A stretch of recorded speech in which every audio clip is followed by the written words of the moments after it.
Alam po ba ninyo kung ano ang pinaka madalas mangyari ngayon sa mga sinabing senyales ni Jesus na mangyayari sa last days? Earthquake. Nag-earthquake daw dyan sa Parañaque kanina. Pero thank you Jesus, hindi ko po naramdaman. Oo, dito sa Sampaloc, hindi ko naman naramdaman. So, thank you Jesus. Maaring yumanig, siguro busy po ako, may mga ginagawa po kanina. Hindi ko siya naramdaman yan. Thankful. Pero ang napansin ko lang, dami. Tapos kahapon may mga natala na ng mga earthquakes. Ang dami pong earthquakes lately. Yun lang po ang gusto kong tandaan po ninyo. So, binigay ni Jesus yan. So, senyales po talaga yan. It's a sign coming from the Bible. Matthew 24 and Luke chapter 23.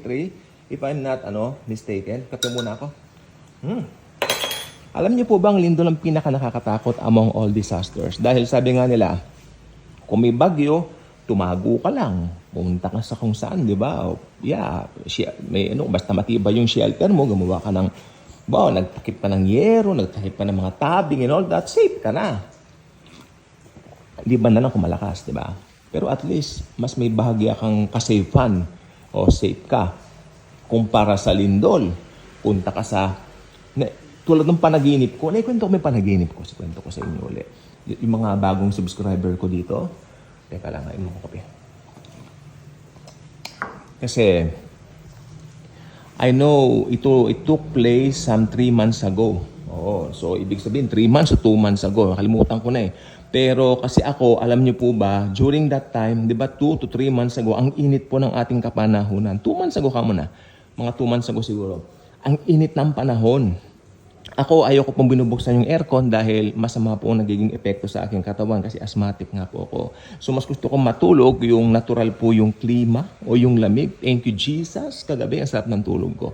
Pagising ko po kanina, late na ng konti. Nakatulog ako. Tandaan nyo, sa Biblia nakalagay, kapag ka nakatulog ka, galing yon kay Jesus. Okay? So, saan na ba tayo? Ayun. So, pag mainit ang panahon, ako hindi po nakakapagtutulog, no? So, during that time, 11 o'clock na po ng gabi, naligo ako. Nag-shower lang po ako, naligo ako. And then, syempre, pagkaligo ko po, dahil during that day, pagod na pagod po ako, galing ng work, tapos naglinis pa, ganun-ganon. Masyado po akong pagod. So, pagkaligo ko, anong nangyari? Sabi ko, medyo basa pa naman yung buhok ko eh. So, parang hindi naman ako humigang-humiga. Parang nirecline ko lang yung sarili ko. Parang konting higa lang naman. Alam niyo, umulan na po. Tapos, alam niyo po ba kung ano nangyari? Magnanap lang ako. Ayun ang balak ko. Magnanap lang ako mga 5 minutes kako. So, nung pagkatapos ko pong naligo, mga na po yun, 11:30 na po natapos. Ako naligo. So, 30 minutes ako naligo dahil nasabi ko sa mainit kasi ang panahon. No? 30 minutes ako naligo that night. Nung 11:30 na, nung pagkatapos ko, magre-recline lang ako. Tapos, magnanap lang ako, sabi ko. Oo, tapos magbabasa pa ako ng Bible, mag-aaral lang konti. Alam niyo po ba, nagnap lang ako, eto na yung panaginip ko. Oo, dito sa kusina, mismo mismo dito sa kusina. Nandiyan din yung mga dogs, ganyan. Tapos sa panaginip ko, buhay ang daddy ko. Nandoon, nagluluto raw sa likod, no? Doon sa dirty kitchen namin. And then, right after that, lumindol. Tapos sumisigaw yung daddy ko, you know what to do. Kasi nag-training po kami ng Red Cross niya na daddy ko. So, nag-training kami talaga ng Red Cross. So, alam namin yung gagawin, di ba?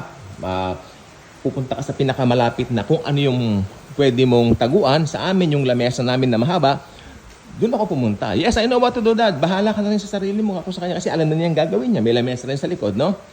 Alam niyo po ba? Nag-imbal ako. Pagpunta ko doon sa ilalim ng lamesa, grabe, bumuka mismo yung kinalalagyan ko. And then, nagising na ako. Mabuti ginising na ako ng Panginoon. Grabe, hinihingal ako pag-gising ko. And then, tinignan ko yung oras. Humiga ako ng 11, nagnap ako 11:30. Pag-gising ko, mga 11:41 na. So, 10 minuto lang po yun, ha? 10 minutes. So, alam mo, tinanong ko rin sa siguro sobrang pagod mo. Agad, pag ikot mo, nanaginip ka na. Pag sobrang pagod po kayo, nakahiga kayo, nakatulog kayo, mananaginip po kayo, maniwala kayo sa akin. Pagkatapos, ito pa po, hindi pa natatapos dyan, ha?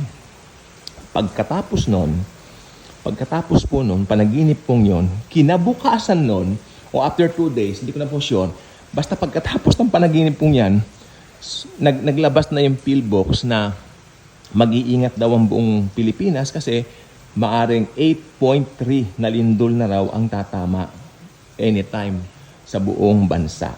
Or especially dito sa atin. Naku, Diyos ko. Dito sa atin sa Manila. Metro Manila. Manila kami. Sampalo kami, no? Metro Manila lang.